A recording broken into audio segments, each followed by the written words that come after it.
y podamos como iglesia ayudarnos unos a otros. Vamos a empezar, hermanos. Vamos a abrir nuestras Biblias en Mateo 24, por favor. Mateo 24. Estamos estudiando recursos del Maestro para vivir estables, tranquilos, victoriosos, fructíferos en un mundo difícil. Entre esos recursos hemos llegado a uno que es muy interesante, muy instructivo y que está relacionado con los tiempos que nos ha tocado vivir. Ese recurso consiste en que el Señor Jesucristo nos anticipó lo que vendría. Y estábamos ahí, hermanos, en Mateo 24, estudiando esta porción, mirándola, observándola, descubriendo su estructura. Hemos hablado de las cuestiones preliminares de este capítulo, de cómo es que el Señor Jesucristo tuvo interés en revelar a sus discípulos antes de irse las cosas relacionadas con el fin de los tiempos y cómo los discípulos de Jesús se interesaron por indagar en eso. Y Jesús les ayudó a orientar bien sus anhelos, sus intereses, para que más allá de las cosas de esta vida que les asombraban, el templo, ¿verdad?, y otras cosas, ellos pudieran poner la mirada en lo eterno. Y es ahí donde Jesucristo les revela cómo es que en el futuro vendrían tiempos difíciles, donde habría diferentes señales que ya estuvimos meditando en ellas, estudiando. Y más adelante, ¿verdad?, vemos cómo es que en el 24:14, Jesucristo les anuncia que llegaría el fin. Y estudiábamos cómo este fin se refiere a la última semana de 7 años, en donde habrá una gran tribulación, y cómo es que esto coincide, hermanos, y viene desde las profecías del profeta Daniel, y cómo es que ahí Daniel nos da el mapa cronológico de las semanas en las que Dios iba a tratar con su pueblo y también con el mundo. Y bueno, antes de entrar a la gran tribulación, que Dios mediante entraremos hoy por la tarde, ¿verdad? Estaremos empezando a estudiar el libro del Apocalipsis hoy por la tarde, si Dios lo permite.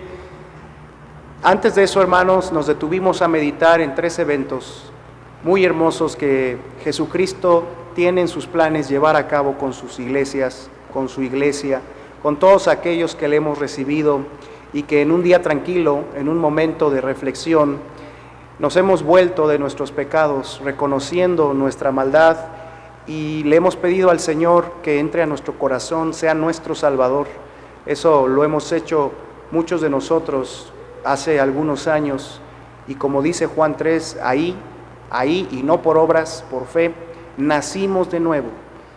Y si usted que me escucha nunca ha experimentado, en base a la Biblia, esa transformación interna espiritual, no emocional, espiritual, que empiece a dar frutos en la vida práctica, si usted nunca ha experimentado esa transformación, que no tiene que ver con un evento de choque, como algunos grupos de ayuda están promoviendo, ¿verdad?, momentos donde la gente declara sus pecados, momentos donde se buscan experiencias sensoriales intensas, no tiene que ver la transformación con eso, la transformación que Jesús enseñó, no tiene que ver con adherirse a una religión, no tiene que ver con ser partidario de un templo, o ni siquiera tiene que ver con conocer a fondo las Escrituras. La aceptación del Evangelio, hermanos, por fe, con arrepentimiento, es un hecho en donde uno, con pleno uso de sus facultades mentales, reconociendo su culpa, atiende a la invitación del Salvador. Cuando eso sucede, nos convertimos en hijos de Dios y somos parte de la iglesia del Señor, y somos acreedores, receptores de las grandes promesas que la Biblia tiene para los hijos de Dios, y entre ellas el que seremos librados de la gran tribulación que está por venir, y que cuando seamos librados, hermanos, entonces el Señor Jesucristo, ¿verdad?, para ello nos arrebatará.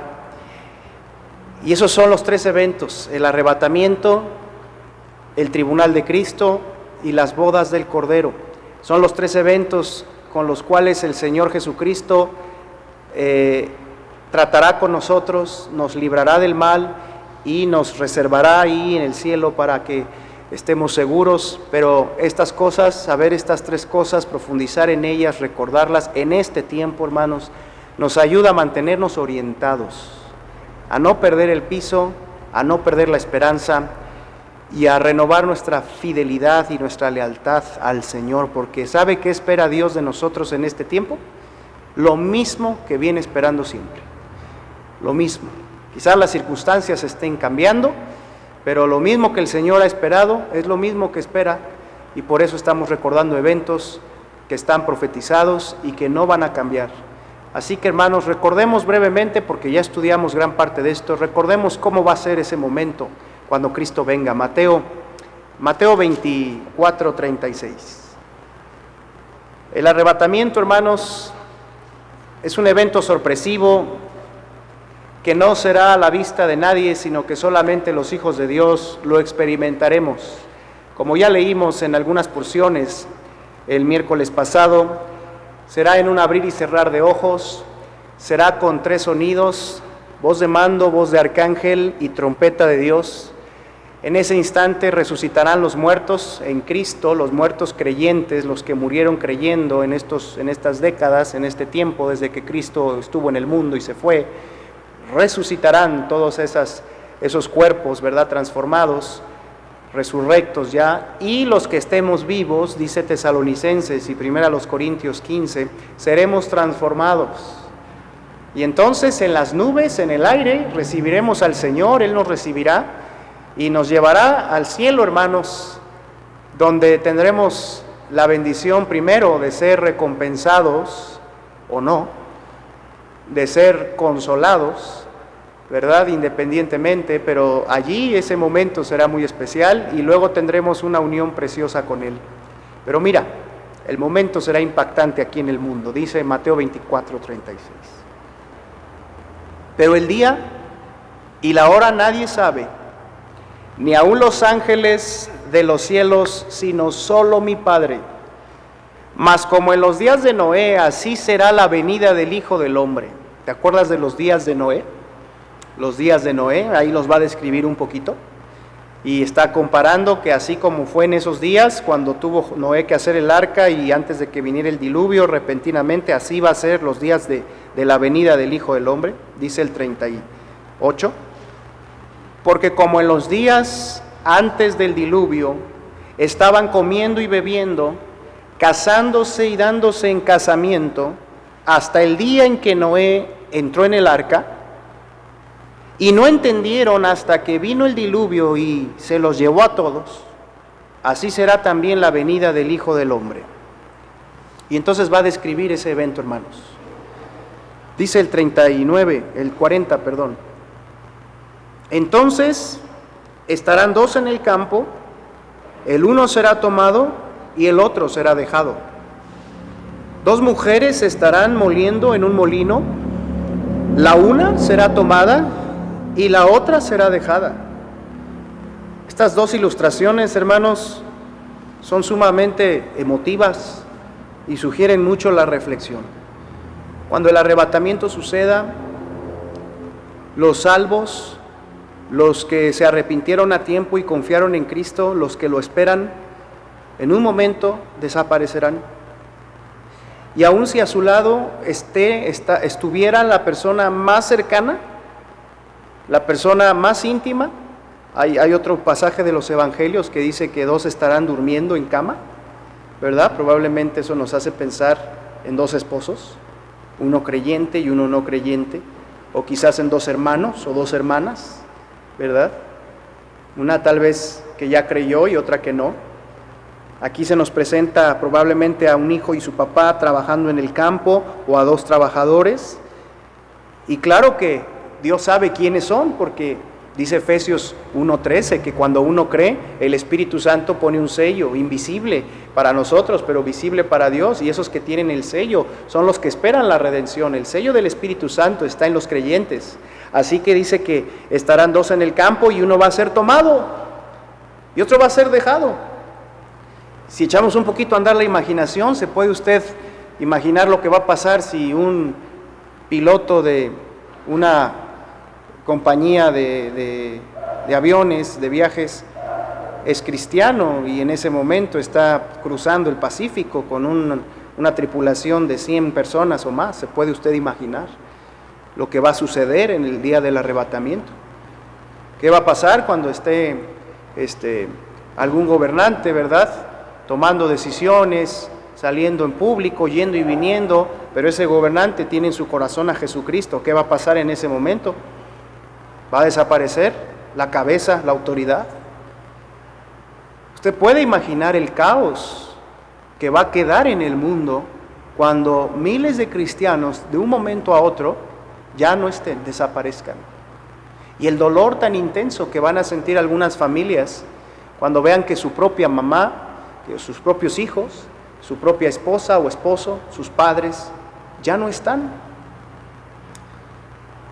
Ese momento, hermanos, es un momento que el Señor Jesucristo nos revela con suficientes detalles, no para alimentar nuestra curiosidad nada más, sino para que meditemos realmente, hermanos, lo que le espera al mundo. Y aunque para nosotros esto será una liberación y un momento y un motivo de mucha alegría, lo cual no debemos rebajar nunca, no obstante, hermanos, nos debe poner a pensar en las muchas personas que aún no tienen a Cristo y que de venir Él hoy, esas personas se quedarían. Y hay mucho que decir de lo que van a vivir los que se quedarían. Vamos a estudiarlo más adelante. Así que el arrebatamiento, hermanos, es precisamente eso, un rapto de personas mundial, global, hecho por Dios, por Jesucristo, repentino, que dejará al mundo en un caos. No dice la Biblia, pero algunos han pensado que en ese caos es cuando va a surgir un líder político mundial muy inteligente, muy astuto para poner en paz a las naciones. Y vamos a ver más adelante quién es ese líder. Lo cierto, hermanos, es que mucha gente va a estar en caos, pero si tú te fijas, el discurso del arrebatamiento allí se corta en el versículo 41. No habla más Jesús del arrebatamiento aquí. En otras porciones, ¿verdad?, que hemos leído, se nos dan más detalles. Pero inmediatamente después de esto, Jesucristo aplica, exhorta, como hoy yo lo hago con la ayuda de la palabra de Dios, para que recordemos que Dios nos ha revelado lo suficiente, hermanos, lo que necesitamos para que al comprenderlo entonces levantemos la mirada y pensemos en lo que, derivado de esta profecía, Dios quiere que vivamos, de cómo a la luz de esta profecía, cómo en la fe de esta profecía, creyendo esta profecía, tenemos que buscar vivir. Y dice el versículo 42, velad pues, o sea, no se duerman, es lo que quiere decir. Velad pues, porque no sabéis a qué hora ha de venir vuestro Señor. O sea que no sabemos cuánto tiempo nos queda, hermanos. ¿Tienes proyectos familiares, personales? Qué bueno, tienes proyectos en el ministerio, gracias a Dios. Yo te animo a que los retomes con fidelidad, con fuerza. Y que si en algo estás atorado y no sabes cómo continuar, pidas consejo. Que no te quedes donde estás. Que le pidas sobre todo a Dios la sabiduría para aprovechar tu vida y no dormir. ¿Quieres hablarle de Cristo a las personas y estás desalentado, estás temeroso porque te han rechazado? Resuelve eso en tu corazón con Dios y sigue adelante y mira por otras personas. ¿Has recibido dones? ¿Tienes un llamamiento? No sabes cuándo va a venir Cristo. ¿Quieres hacer ajustes en tu familia, en tu manera de tratar a los tuyos? ¿Quieres pedirle perdón a una persona con la que te has enemistado? No sabes cuándo va a venir el Señor. Esas cosas apremian, esas cosas no deben dejarse para mañana, no deberían dejarse para después. Velad pues, dice, no duerman. Pero sabed esto, que si el padre de familia supiese a qué hora el ladrón habría de venir, velaría y no dejaría minar su casa. La casa, hermanos, siempre en la Biblia es símbolo de los receptáculos más importantes. A veces la casa es el cuerpo físico. ¿O ignoráis que vuestro cuerpo es templo, dice, del Espíritu de Dios. Hay que cuidar y no dejar minar la casa, cuidar nuestra vida. La casa también representa la familia, el hogar, el administrar nuestra familia. La casa también representa la iglesia del Señor, el ministerio que Dios nos ha dado. Dice, no dejes minar, no dejes que entren las malas influencias, no dejes que entren los ladrones, no dejes que entren las plagas en los fundamentos y que empiecen a corroer los fundamentos de tu relación matrimonial, de tu relación con tus hijos. Te das cuenta que ya le has dado mucho más tiempo a otras cosas y estás tan distraído que no puedes regalarle tiempo de calidad a los tuyos. No dejes minar el compromiso matrimonial. ¿Te has dado cuenta que tus ojos están mirando hacia otro lado? ¿Que tu interés en tu corazón está cambiando? ¿Que tu respeto hacia tu marido está debilitado? Busca la ayuda del Señor, no dejes que se mine tu casa. Y luego dice el 44, por tanto vosotros estad preparados, porque el Hijo del Hombre vendrá a la hora que no pensáis. O sea, puede ser en cualquier momento.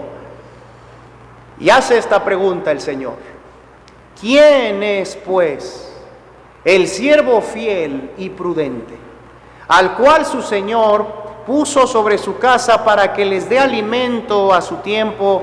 Bienaventurado aquel siervo al cual cuando su Señor venga le haya haciendo así. De cierto os digo que sobre todos sus bienes le pondrá.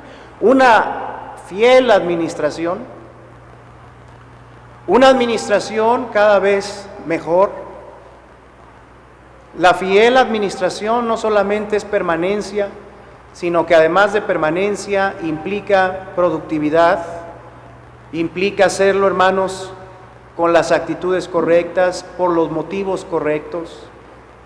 Esa fidelidad, esa prudencia está orientada aquí no solamente al ministerio cristiano, sino a todo lo que el Señor nos ha dado para administrar. Primera a los Corintios 4, por favor. La Biblia nos llama, en función de la segunda venida de Cristo, nos llama administradores. ¿Quiénes son administradores? Los que han recibido bienes de otro para usarlos y sacar el provecho que se espera mientras el dueño, el propietario, no está. Esa es la definición de un mayordomo o de un administrador. Y primera a los Corintios, capítulo 4, hermanos, primera a los Corintios 4 dice: así pues, téngannos los hombres por servidores de Cristo y administradores de los misterios de Dios.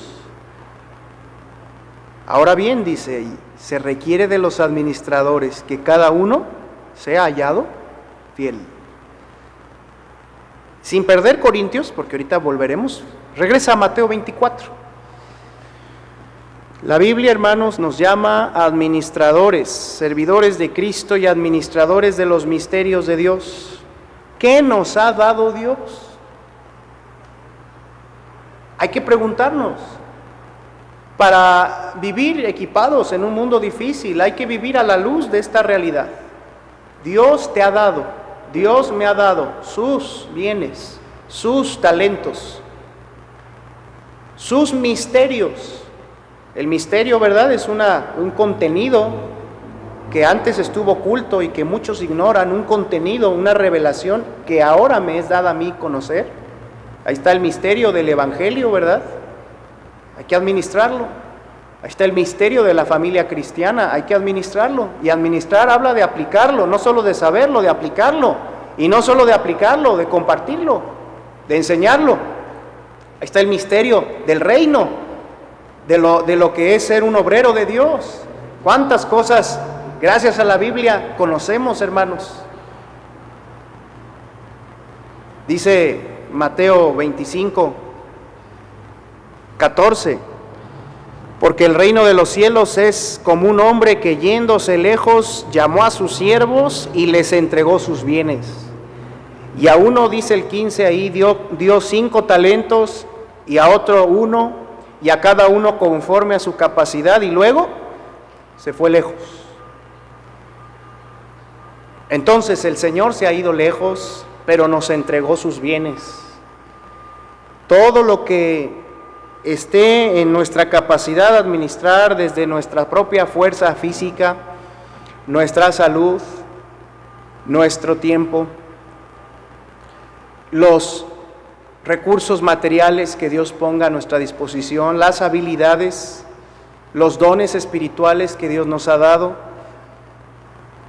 las personas que están bajo nuestra autoridad, bajo nuestro cuidado. Todas esas cosas, hermanos, son los bienes del Señor, y tú y yo, sus administradores, y estamos esperando que vuelva. Por eso la exhortación del 24:48. Pero si aquel siervo malo dijere en su corazón, mi Señor tarda en venir, o sea que no lo espera, que se piensa que pues a lo mejor vendrá, a lo mejor no, que no tiene en mente y no vive bajo esta realidad, a la luz de esta verdad, dice que el siervo malo dice, mi Señor tarda. Y entonces, como no tiene presente esta realidad, esta profecía, su conducta y sus actitudes se deterioran. Dice el 49, y comenzare a golpear a sus consiervos, y aún a comer y a beber con los borrachos. Vendrá el Señor de aquel siervo en el día que no espera y a la hora que no sabe, y lo castigará duramente y pondrá su parte con los hipócritas, ahí será el lloro y el crujir de dientes. Olvidar que el Señor viene, hermanos, nos conduce a una mala administración de nuestra vida y de todo lo que Dios ha puesto a nuestra disposición. Muy buenos recursos hay en la palabra de Dios para fortalecer nuestra fe, mejorar nuestro carácter, estabilizar nuestro temperamento e ir logrando lo que Dios quiere que logremos cada quien. Muy buenos recursos hay. Pero si olvidamos que el Señor viene, esos recursos se quedarán en un baúl empolvados. Y nosotros, afanados en este mundo que es temporal. Por eso, Lucas 12, por favor, Lucas 12, con otras palabras mucho más enfáticas, nos recuerda cómo es que el Señor viene y tenemos que fortalecernos en esa realidad para entonces vivir velando y vivir con las prioridades en orden en nuestro corazón. Dice Lucas 12, versículo 31. Mas buscad el reino de Dios, y todas estas cosas os serán añadidas. No temáis, manada pequeña, porque a vuestro Padre le ha placido daros el reino. Y mira lo que dice el 33, es una bendición. Vended lo que poseéis y dad limosna, haceos bolsas que no se envejezcan, tesoro en los cielos que no se agote, donde el ladrón no llega ni polilla destruye, porque donde está vuestro tesoro, ahí estará también vuestro corazón. En otras palabras, vive invirtiendo para lo eterno. No temas desprenderte de lo que aquí hay, de lo que tienes. No temas usar tus bienes para cumplir la voluntad de Dios, para ayudar, para hacer que las cosas del interés divino se promuevan. No temas eso, es lo que está diciendo Jesús. No atesores, no acapares cosas, porque donde está tu tesoro, ahí está tu corazón. Y si tu tesoro está en este mundo, tu corazón estará en este mundo. Y entonces dice el 35, estén ceñidos vuestros lomos y vuestras lámparas encendidas. Y vosotros sed semejantes a hombres que aguardan a que su Señor regrese de las bodas, para que cuando llegue y llame, le abran enseguida. Bienaventurados aquellos siervos a los cuales su Señor cuando venga le halle velando. De cierto os digo que se ceñirá y hará que se sienten a la mesa y vendrá a servirles. Y aunque venga la segunda vigilia, y aunque venga la tercera vigilia, si los hallare así, velando, bienaventurados son aquellos siervos. Lucas 21 nos habla de esto mismo. Lucas 21, 33, el cielo y la tierra pasarán, pero mis palabras no pasarán. Mirad también por vosotros mismos que vuestros corazones no se carguen de glotonería y embriaguez, y de los afanes de esta vida, y venga de repente sobre vosotros aquel día, porque como un lazo vendrá sobre todos los que habitan sobre toda la faz de la tierra. Velad pues en todo tiempo, orando que seáis tenidos por dignos de escapar de todas estas cosas que vendrán y de estar en pie delante del Hijo del Hombre. Gracias a Dios nosotros tenemos el conocimiento de cómo escapar del día malo, de la gran tribulación. Aquí Jesucristo estaba pidiendo esto porque el misterio del Evangelio estaba quedando claro y estaba diciéndole a los que no creían en Él, a los discípulos: oren porque el fin se acerca. Y apenas estaba clarificándose estas verdades, nosotros las tenemos claras, pero qué importante la exhortación del 34, hermanos. Cuida que tu corazón no se olvide de estas cosas y entonces se vuelque a este mundo y se cargue de placeres, de vivencias, de experiencias, de preocupaciones que aquí se van a quedar. El Señor viene. Y cuando venga y nos lleve en las nubes, como está profetizado, y se quede un caos aquí, y se derrame sobre el mundo lo que se tenga que derramar, cuando venga y nos lleve, hermanos, la primera imagen, después de verlo a Él y recibir nuestro cuerpo glorificado como está profetizado, la primera imagen que veremos es la imagen de una escalinata, una escalera alta, a la que cada uno en forma personal irá subiendo, y llegando al final de esa escalinata, una plataforma, y en la plataforma uno sentado esperándonos, Jesús. Dice Primera a los Corintios, hermanos, donde estábamos, Primera a los Corintios: lo primero que tendremos que hacer cuando Cristo nos lleve con Él, lo primero que tendremos que hacer será dar cuenta de nuestra mayordomía. Consciente de estas cosas, hermanos, Pablo dice en Primera a los Corintios, versículo 3, después de hablar de que él y todos somos administradores y estamos llamados a ser fieles, dice el 4:3: yo en muy poco tengo el ser juzgado por vosotros o por tribunal humano, y ni aun yo me juzgo a mí mismo. Porque aunque de nada tengo mala conciencia, no por eso soy justificado, pero el que me juzga es el Señor. Y dice el 5: así que no juzguéis nada antes de tiempo, hasta que venga el Señor. Hasta que venga el Señor, ese es el arrebatamiento y después el tribunal. Hasta que venga el Señor, el cual aclarará también lo oculto de las tinieblas y manifestará las intenciones de los corazones, y entonces cada uno recibirá su alabanza de Dios. Este momento entonces no es un juicio por los pecados, esos han sido perdonados en la cruz del Calvario y por fe hemos recibido el perdón, los que nos hemos arrepentido, gracias a Dios, porque hemos sido guiados a eso en un momento de nuestra vida, como lo explicaba al principio. Este juicio, hermanos, es un juicio de las obras del creyente. Es un juicio, y la mejor palabra para decirlo, ¿verdad?, es un tribunal, es un podium, como el que se hace al final de una competencia. Es un podium donde el Señor estará ahí esperándonos, y dice que ahí Él va a aclarar lo oculto de las tinieblas, porque hay muchas cosas, hermanos, tanto buenas como malas, que no se saben que se han hecho, y que los hijos de Dios hemos llevado a cabo. Ahí donde solamente nosotros sabemos, cosas dignas de recompensa o dignas de reprensión, de aclaración. Ese momento va a venir. Dice que va a manifestar las intenciones de los corazones.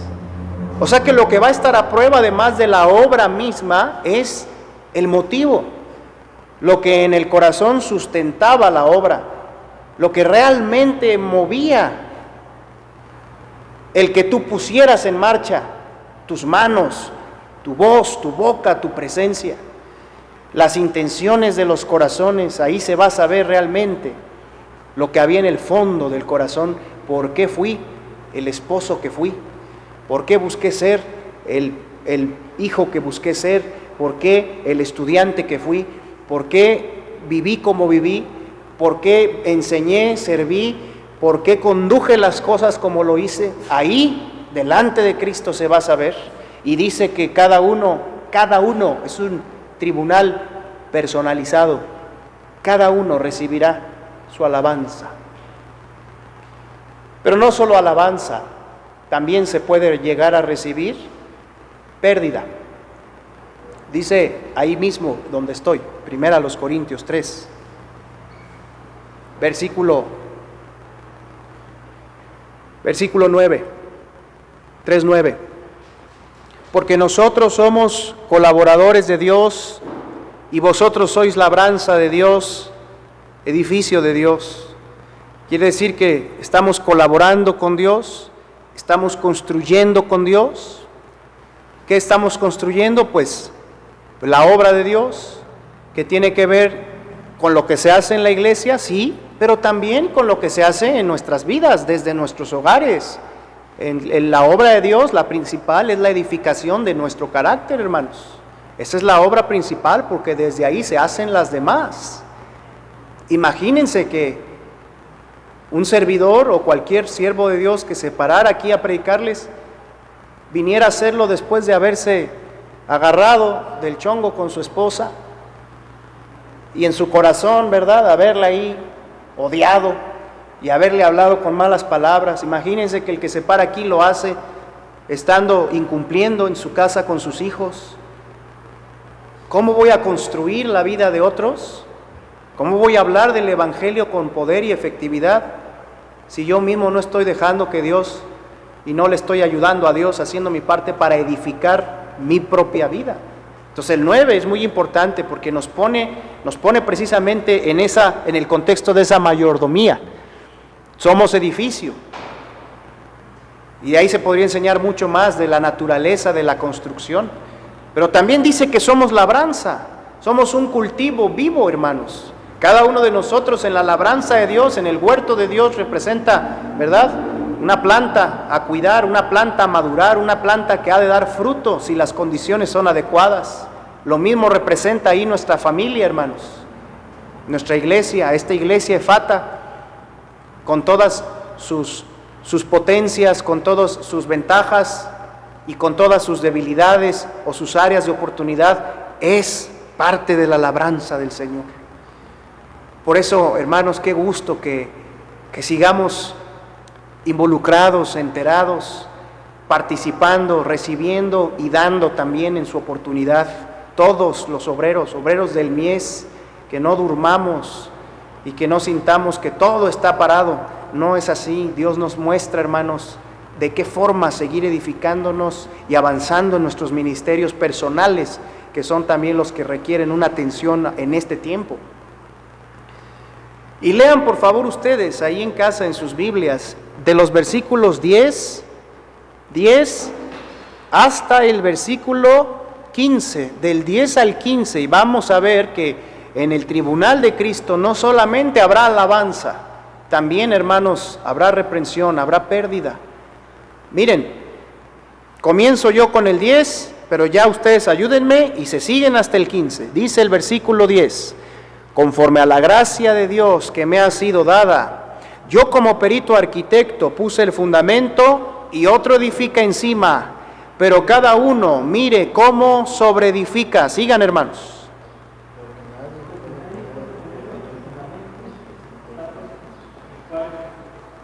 Y si sobre este fundamento alguno edificare oro, plata, piedras preciosas, madera, heno, hojarasca, la obra de cada uno se hará manifiesta, porque el día la declarará, pues por el fuego será revelada, y la obra de cada uno, cual sea, el fuego la probará. Si permaneciere la obra de alguno que sobreedificó, recibirá recompensa. Si la obra de alguno se quemare, él sufrirá pérdida, si bien él mismo será salvo, aunque así, dicen otras versiones de la Biblia, ¿verdad? Que así como por fuego es una persona que va saliendo de un incendio donde su casa se quemó, y lo único que pudo hacer, ¿verdad?, es agarrar algunas pocas pertenencias personales, casi nada, ¿verdad?, tal vez alguna ropa, y salir corriendo. Dice el Señor Jesucristo, queridos hermanos, amigos, que cuando estemos delante de Él, el resultado de ese tribunal puede ser que salgamos llenos de recompensas que en nuestro camino Dios nos permitió ir ganando y que hicimos nuestra parte por lograr, o puede ser que salgamos vacíos. Seremos salvos. Nuestra alma pasará a la eternidad, a la gloria, porque Dios es fiel y la salvación depende de Él, de principio a fin. Y si creíste en Cristo, estarás en su presencia por la eternidad, gracias a Dios. Pero no te librarás de un examen, de un escrutinio detenido, de las obras y de la forma en que anduviste y que anduve, no desde que nací en este mundo, desde que nací para Dios, desde que acepté a Cristo. Es muy importante eso, porque algunos cristianos se han llegado a desalentar mucho, porque piensan que Jesucristo les va a pedir cuenta de lo que hicieron en su vida antes de Cristo. Eso no, eso quedó atrás, eso quedó borrado en la cruz del Calvario, pero del momento que yo acepté a Cristo en adelante, la manera de vivir, mi forma de administrar mi carácter, mi vida, mi familia, mis dones, mis recursos y todo lo demás, mi tiempo y todo lo que va entrando en mi vida, eso, pormenorizadamente Dios lo va a sacar ahí. Y de algunas de esas cosas, hermanos, nos gozaremos porque veremos que las hicimos bien. Y habremos de ver que nuestra edificación, nuestra mayordomía fue con materiales buenos, semejantes al oro, a la plata y a las piedras preciosas, que aunque se sometan al fuego, se limpian, pero ahí permanecen. Sin embargo, otras de las cosas que hicimos serán quizá como madera, heno y hojarasca, que cuando el fuego es aplicado, se consumen.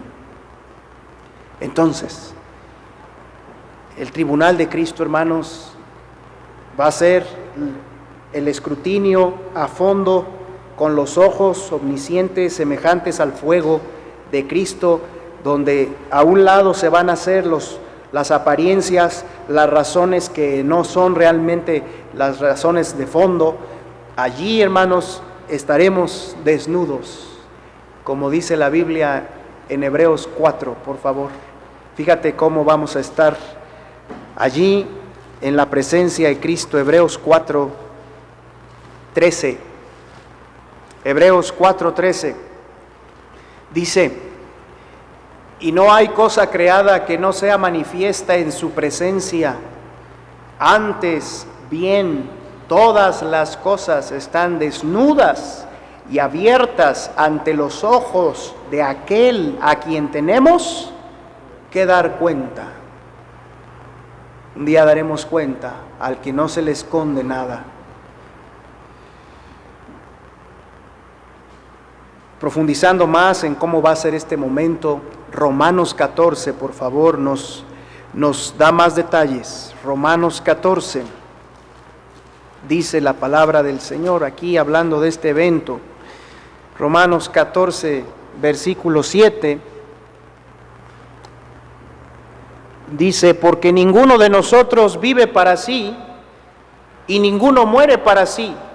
¿Qué quiere decir eso? Pues que por más egoístas que podamos ser, o que nos propongamos ser, por más acumuladores, por más cuidadores de nuestra propia vida y de nuestro propio rancho, si se puede decir así, por más fuertes y egoístas, dice ahí, tu vida no es solo tuya, e incluso tu muerte no es solo tuya, afectas a otros también, lastimas a otros, bendices a otros.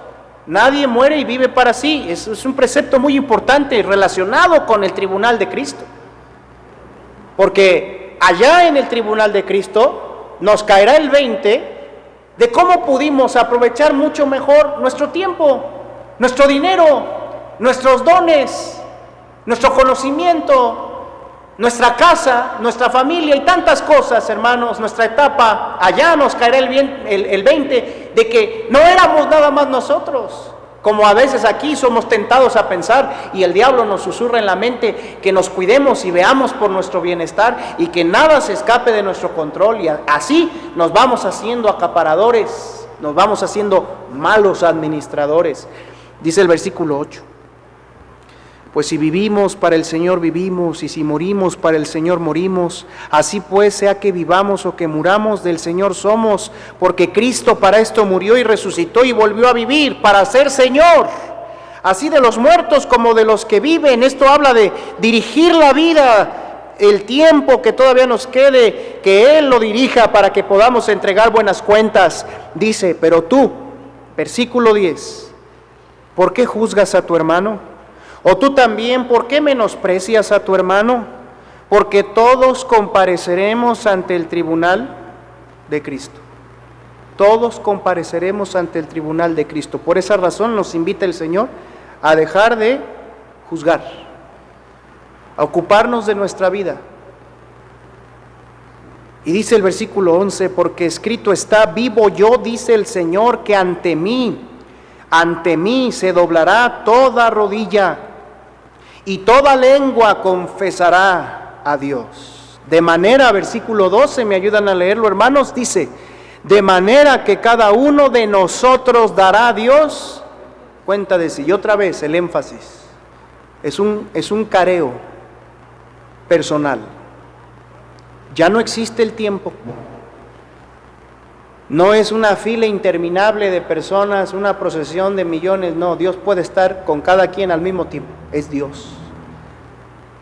No estamos delante de una autoridad a la que se le puede engañar. No estamos delante de una persona que es excesivamente enérgico, pero tampoco alguien que es excesivamente débil, blando. Estamos delante de un juez perfecto. Además, hermanos, ya no habrá ahí problemas de memoria. Tendremos un cuerpo transformado, por eso el Señor nos transforma antes. Nos acordaremos con lujo de detalle, con día y hora, y será claro hasta para nosotros lo que hoy ya no nos acordamos, de nuestras verdaderas intenciones y de nuestros íntimos pensamientos. Desnudas y abiertas, dice el Señor, estarán todas las cosas. No podremos revelarnos tampoco, ni querremos hacerlo, delante de la presencia del Señor. Así que cada uno dará a Dios cuenta. La palabra cuenta en el griego habla de un reporte hablado. Así que no creas, y no debo yo pensar, que Jesucristo será el que hablará todo el tiempo. No. Yo estaré ahí y rendiré mi reporte. Y me acordaré de todo. Y repasaré delante de Dios mi vida y diré por qué hice las cosas. Ese momento está pendiente, hermanos, está agendado. Y dice Pablo: todos compareceremos. Ante mí se doblará toda rodilla, toda lengua confesará a Dios. Cada uno dará a Dios cuenta. Segunda a los Corintios 5. Segunda a los Corintios 5, por favor. Aquí está la aplicación en gran parte de esta profecía. O sea, la aplicación, ¿para qué nos sirve a nosotros? ¿Hacia dónde nos dirige a nosotros? Dice segunda a los Corintios 5, versículo 9. Por tanto, procuramos también, o ausentes o presentes, ¿qué dice, hermanos? Serle agradables a Dios, vivir de manera agradable a Dios, que nos preocupe menos el qué dirán y el qué pensarán otros, que nos preocupe menos nuestras propias expectativas muy personales de cómo deben salir o hacerse algunas cosas, y nos preocupe más ser agradables a Dios y poner ahí, hermanos, ahí el enfoque, como aquel bello texto de Miqueas que dice: oh hombre, Él te ha revelado lo que es bueno. ¿Y qué pide Jehová tu Dios de ti? Solamente hacer justicia y amar misericordia y humillarte ante tu Dios. Y en esas tres cosas, si nos enfocamos, ahí quedan fuera muchas que a lo mejor están llenando nuestro corazón. Y dice aquí el 10, porque es necesario, o sea, es imperativo, no puede pasar este momento, no puede seguir la prosecución del plan de Dios en la vida de los cristianos, de la iglesia, si no hay este careo. Es necesario, dice, que todos nosotros comparezcamos, le veamos la cara al Señor ante el tribunal de Cristo, dice, para que cada uno, otra vez, reciba según lo que haya hecho mientras estaba en el cuerpo, sea bueno o sea malo. Y ahí bueno o malo se refiere sobre todo bueno o malo en cuanto a calidad. En cuanto a la calidad, que nuestras obras no sean made in, no voy a decir ningún país, ¿verdad? Made in, ¿verdad? Hecho en, que sean obras pesadas, obras consistentes, aunque hayan llevado más tiempo, aunque hayan llevado más concentración, más desvelo. A veces, hermanos, en nuestra cultura tenemos, y eso está mal, tengo que ventilarlo, en nuestra cultura tenemos la idea, nuestra cultura pues occidental o muy mexicana, de las cosas rápidas, ¿verdad? De la improvisación. Y en todo lo que hacemos, si el mexicano es dado al alamblito, al alamble, y algunas cosas salen bien, ¿verdad? Gracias a Dios.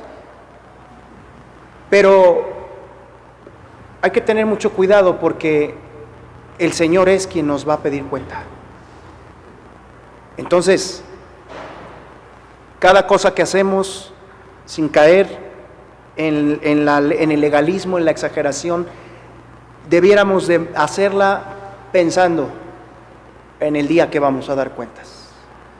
Y ahí es donde algunas cosas cambiaría la forma en la que las hacemos, en la que las planeamos, en la que las ejecutamos. A todos los que son padres, se van a identificar mucho con este pensamiento. A veces queremos pasar tiempo con nuestros hijos, pero rápido. O sea, rápido, porque después ya tenemos cosas que hacer. Esa decisión será ventilada en el tribunal. Cuando tú tienes en mente eso, dices, no, a ver, mejor pongo los tiempos y hago a un lado estas cosas para darle a mis hijos calidad de tiempo. Y aunque otras cosas ahorita no las alcance o se prolonguen, pero ahorita no me quiero perder la niñez, el gateo de mis hijos, no me quiero perder las primeras sensaciones difíciles de mis hijas, no me quiero perder la adolescencia, ¿verdad? En este tiempo voy a elegir un día a la semana, 2 momentos significativos en la semana, para que no me gane. Pero de eso está hablando aquí, hermanos. ¿Cómo es la calidad de las cosas que estamos haciendo? Le voy a dar una clase de discipulado a una hermana nueva creyente, a un hermano. Voy a preparar mi clase de la Biblia. Voy a tomar una decisión en mi trabajo, en mi empresa. ¿Con qué calidad? ¿Qué es lo que traemos a nuestra mente? ¿Cuánto tiempo le damos? ¿A quién queremos honrar? ¿Qué queremos lograr? Y entonces dice el versículo 11, y ahí está la aplicación, dice el 11, conociendo pues el temor del Señor. Versículo 11, conociendo pues el temor del Señor. Persuadimos a los hombres, pero a Dios le es manifiesto lo que somos, y espero que también lo sea vuestras conciencias. Ahí Pablo ya empieza a hablar de otro tema del que él venía hablando, ¿verdad? De cómo es que a Pablo y a sus colaboradores, la iglesia de Corinto, les juzgaba y les decía que ellos no eran auténticos, que sus motivaciones eran otras, que querían dinero, que querían otras cosas, y Pablo retoma el tema. Sin embargo, hermanos, lo que yo quiero quedarme aquí es, si sabemos que Cristo nos va a llamar a cuentas, entonces, conociendo el temor del Señor, decidamos vivir agradable a Él. Persuadamos a otros, ayudemos a otros a vivir de manera agradable, porque el tribunal de Cristo, hermanos, está agendado. Y es lo primero que vendrá después del rapto, para ti y para mí.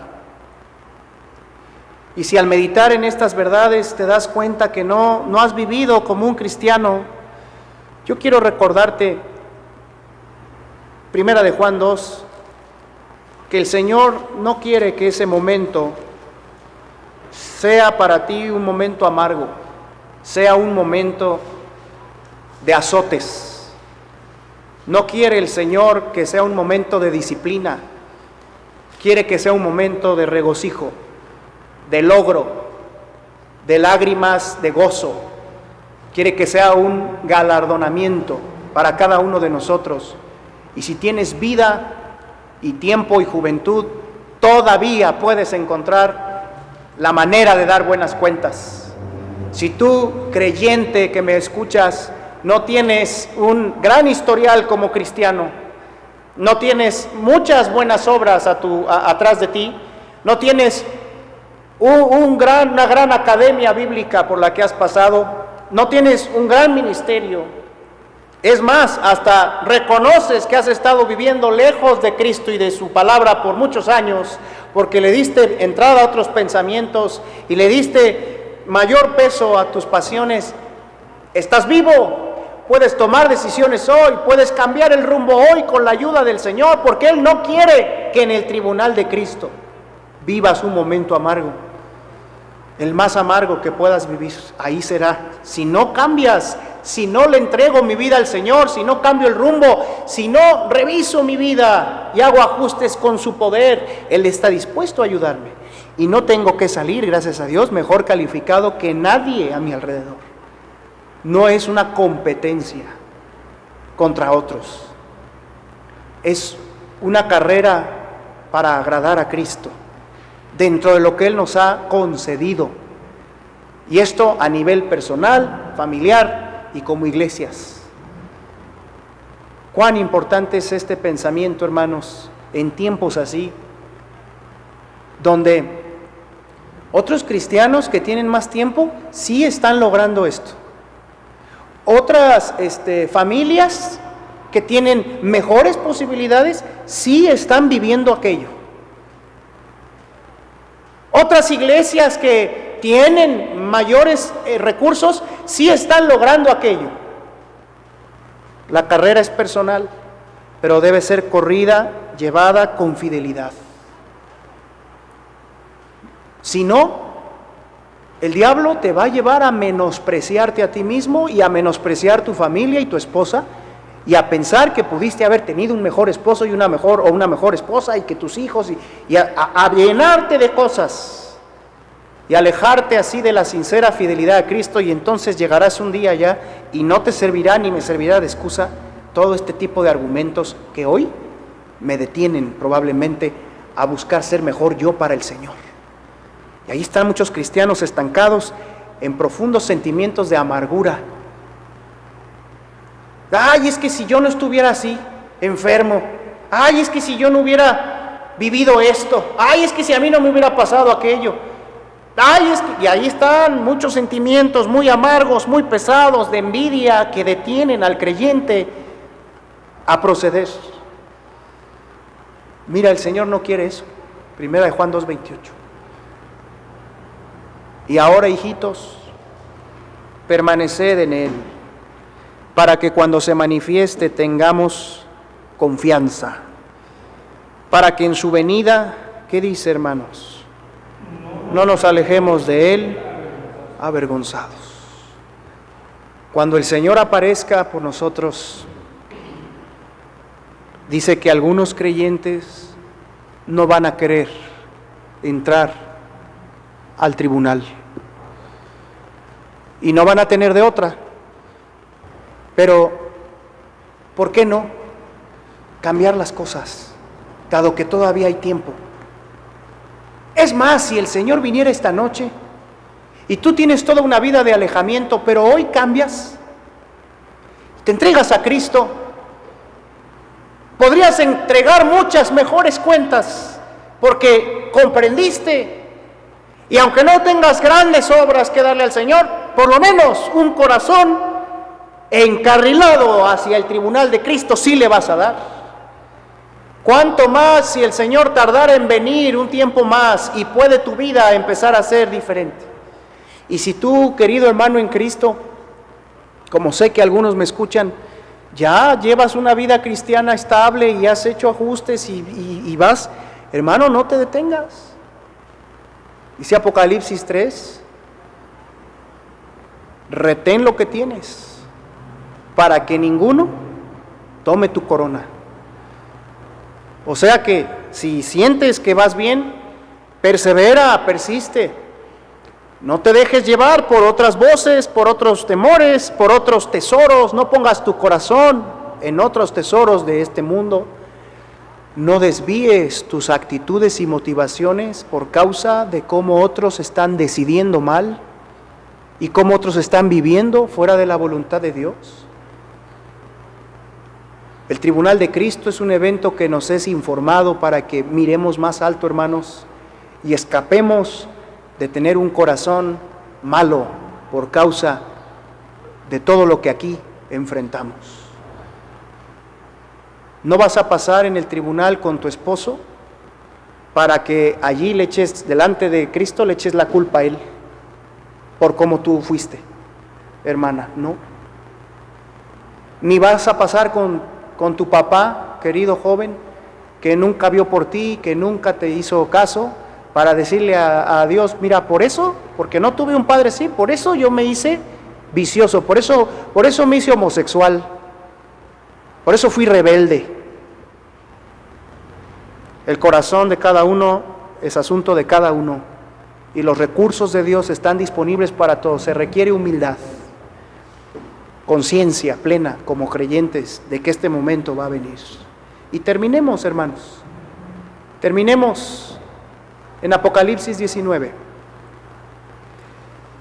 Cuando Cristo venga, hermanos, nos llame a cuentas, después de ese momento en el que recibiremos recompensa o sufriremos pérdida de la recompensa que pudimos haber obtenido para honrar a Dios.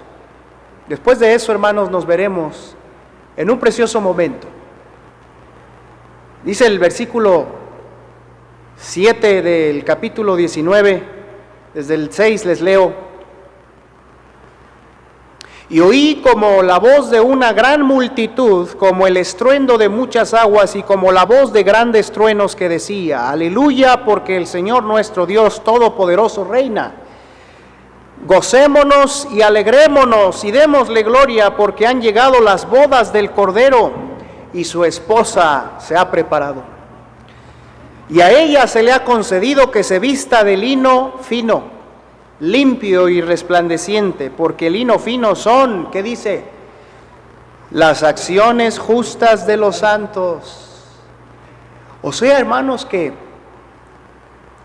en las bodas del Cordero, después del tribunal, está programada una cena, una reunión de sumo gozo, una atmósfera espiritual de alegría y de paz, que jamás hemos experimentado aquí, pero ahí lo experimentaremos.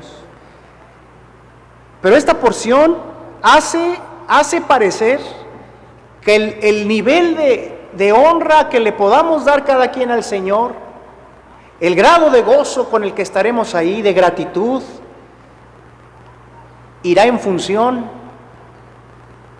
de la manera en que aquí vivimos como cristianos.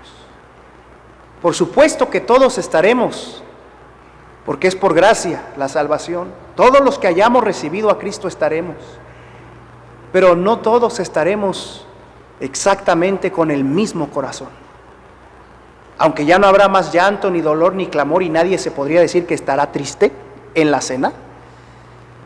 La verdad es que si la vestimenta, aquello con lo cual nos presentamos, es las acciones justas de los santos, entonces, hermanos, derivado de cómo nos fue en el tribunal, será también nuestro gozo, nuestra manera de experimentar esta bendita unión en la que estaremos con el Señor. Dándole gracias, sin duda, gozándonos también, pero diciendo tal vez en nuestro corazón: pude haber hecho más, pude haber vivido mejor, pude haberle entregado a mi Salvador mejores cuentas, ¿por qué no lo hice? Allí en ese momento, en la unión espiritual de Cristo con su iglesia, hermanos, allí nos lamentaremos. Déjeme decirlo figuradamente, aunque despierte la risa de algunos, allí en esa boda nos lamentaremos de llevar un regalito de 20 pesos, habiendo podido haber llevado un regalo de miles o de millones, porque Él es digno. Y eso nos hace pensar cómo estamos viviendo y decidiendo, porque cada obra, cada motivación, cada sacrificio, sobre todo en tiempos difíciles, cuenta para ese día. Hermanos, se está probando nuestra vida cristiana, siempre, pero más en estos días. Si leo mi Biblia y busco a Dios con buen corazón, si oro al Señor y dependo de Él constantemente, si busco su dirección para tomar decisiones, si reúno a mi familia y la congrego a tiempo para aprovechar el culto en un momento familiar posterior o en la semana para tener un hermoso altar familiar, un tiempo devocional, aunque sea breve, un canto, una lectura, una oración. Se está poniendo a prueba, hermanos, muchas cosas en este tiempo. Y llegará el momento de dar cuenta, y después de eso llegará el momento de disfrutar las bendiciones con Cristo, no aquí, allá. Y esa es una de las claves para que los siervos de Dios, que aquí, los hijos de Dios, que aquí no reciben todo lo que tal vez merezcan, allá lo recibirán. Por eso la motivación de un corazón, hermanos, en este mundo difícil, la motivación inamovible está en aquellos momentos, el tribunal de Cristo y las bodas. Por eso dice el versículo 9, y el ángel dijo: escribe, bienaventurados, muy dichosos, los que son llamados a la cena de las bodas del Cordero. Y me dijo: estas son palabras verdaderas de Dios. Así que termino con dos aplicaciones finales. Primero, si tú ya eres de los que ha recibido a Cristo, estos momentos te esperan. Y aunque tú los ignorabas, te esperan. Y aunque después de enseñarlos, recordarlos esta mañana, los dejes a un lado, te esperan. ¿Cómo los vas a enfrentar? ¿Te estás preocupando demasiado en tu corazón por cómo viven otros? ¿Por qué están haciendo otros? ¿Por cómo están decidiendo otros? Entrégale eso al Señor. Deja de distraerte y busca agradarle a Él. Haz tu parte, busca ser un cristiano sincero y fiel, y aunque no lleves el tiempo, el crecimiento, o no hayas dado los frutos que otros, o aunque lleves muchos según tú, concéntrate en el Señor y sigue buscando ser fiel. Segunda, ¿tienes la certeza de que estarás en esas bodas? ¿De que estarás con Cristo? Si hoy murieras, ¿tienes la certeza de que estarás ahí? Quiero decirte, querido amigo, que entrar a las bodas, entrar al cielo, unirte con Cristo después de esta vida, Eso, hermanos, amigos, no se gana haciendo buenas cosas. Si bien las buenas obras serán recompensadas, el derecho a estar ahí lo ganó Cristo en la cruz. Él vertió su sangre y pagó tus pecados y los míos. Allí sufrió todo lo que tus pecados y los míos merecían de parte de un juez santo y justo. Allí en la cruz Él llevó tu cuenta y la mía, y a nosotros nos dio el perdón. Y por esa razón, cuando Cristo es recibido en un corazón con sinceridad y fe, con arrepentimiento, Él viene y nos da el acceso a la presencia de Dios y nos garantiza estar delante de Él un día. Gracias a Dios por muchos que quizás al escuchar esta enseñanza saben que estarán ahí, no por obras, sino porque Él es fiel. Pero tal vez tú todavía no estás seguro de que vas a estar con Él, de que vas a ir a la eternidad con Dios. ¿Por qué no estás seguro? Porque sabes que no lo mereces, como yo tampoco. Pero al no merecerlo también, ahí a veces te atoras y dices, bueno, no lo merezco, pero ¿y entonces cómo le hago? La Biblia responde que no tienes que ganarlo, tienes que recibirlo. Ese derecho en Cristo, esa salvación en Cristo, la puedes recibir en este momento. Ahí con los que estás escuchando esta enseñanza, o si estás tú solo, ahí puedes pedir que te guíen, arrepentirte y aceptar a Cristo, o tú mismo puedes hacerlo. Puedes cerrar tus ojos después de esta enseñanza y sincerarte con Jesucristo, pedirle perdón de tus pecados, decirle, soy pecador, Señor, me arrepiento, sé que no merezco tu perdón, pero al mismo tiempo ahí agradecerle que Él murió en la cruz por ti y recibirlo. Cuando tú hagas eso, si lo haces de todo corazón, la Biblia dice que ese arrepentimiento y esa fe puesta en Cristo en un día, en un momento tranquilo, te da la salvación y el perdón y te garantiza que estarás un día ahí, porque dice el 9, bienaventurados los que son llamados. Pero ese llamado, ¿sabes en qué consiste? En haberle respondido a tiempo a Cristo. Sí, Señor, yo creo en ti, tú eres mi Salvador. No seré salvo por mis obras, seré salvo por lo que tú hiciste por mí. Y si lo recibes, de ahí en adelante empieza la cuenta, la suma, el registro de lo bueno que hagas para el Señor, con lo cual Él un día te recompensará. Pero eso no tiene que ver con la salvación, tiene que ver con la forma en la que aprovechamos nuestra salvación, nuestra vida. Vamos a inclinar nuestro rostro, hermanos, y al final de esta enseñanza, en la hoja de estudio, antes de orar, hay un ejercicio de reflexión. Si ustedes gustan, después de este servicio o a lo largo de la tarde, ¿verdad? Si ustedes quieren, yo les recomiendo que puedan aprovechar esto.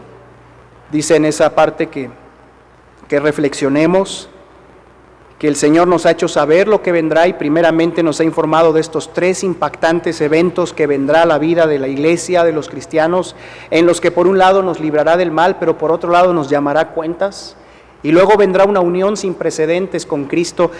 Esta revelación de estos 3 eventos no debería quedar en vano en la vida de ninguno de nosotros, y por eso ahí hay un ejercicio para que tomemos tiempo cada quien, meditemos en estas 3 preguntas, ¿verdad? Y después tengamos un tiempo donde compartamos y oremos uno por otro en función de lo que aquí reconozcamos. Las preguntas van dirigidas precisamente, hermanos, a aplicar si mi vida estoy viviendo a la luz de estas profecías.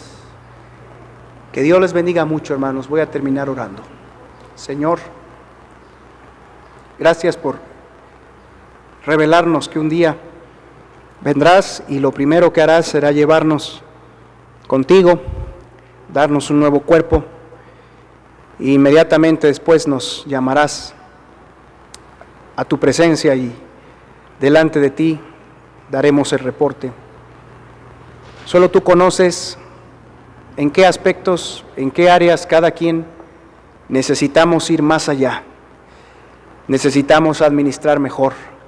Y tal vez para eso sea necesario primero volvernos de donde andamos en nuestro corazón, en nuestra vida, regresar a las prioridades, arrepentirnos y entonces entregarte nuestro corazón. Tal vez tenemos que empezar cuidando nuestra vida espiritual, tal vez tenemos que tomar decisiones, Señor, respecto al aprovechamiento del tiempo, tal vez tenemos que volver a valorar nuestra familia porque la hemos dejado a un lado, no lo sé, tal vez tenemos que proceder en nuestro llamamiento al ministerio cristiano. Te pido que a cada quien de los que en este momento está recibiendo esto con un corazón sensible, en su momento nos guíes a aplicar esta profecía a nuestra vida y que podamos hacer ajustes importantes para vivir de manera agradable, sembrando para lo eterno, y que en las bodas estemos tan felices porque hicimos nuestro mejor esfuerzo y tú nos honraste recompensándonos inmerecidamente y entramos a esa unión gozosos, llenos de victoria y de dignidad por lo que tú causaste en nuestras vidas en este tiempo.